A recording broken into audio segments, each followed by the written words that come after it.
बहन का फोन आया है पहले कि ये वीडियो इतने देखिए। साल बाद परदेश से आया है और मेरे बच्चे के हाथ पर 100 रुपल्ली रख कर गया है।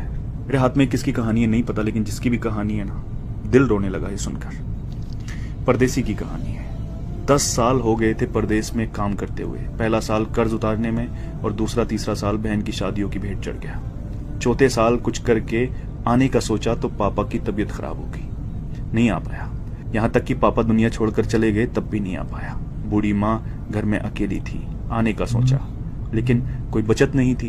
तो फिर परदेश से हिम्मत नहीं हुई कि इतने साल परदेश में रहकर खाली हाथ कैसे जाऊं। लेकिन माँ की जिद और बहनों ने कहा कि भाई आ जाओ, हमें कुछ नहीं चाहिए, बस आ जाओ कहा तो हिम्मत बढ़ी।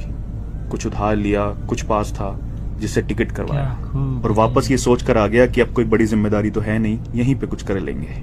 आने के दूसरे दिन बहन से मिलने गया। बहन बच्चों वाली हो चुकी थी। आते वक्त भांजे के हाथ पर 100 रुपए रखकर वापस हुआ। दूसरी बहन के यहाँ पहुंचने पर पास के पैसे भी खत्म हो चुके थे, लेकिन ये उम्मीद थी कि ये बहन ज्यादा नजदीक है, कुछ नहीं बोलेगी। वहां से वापसी पर भांजे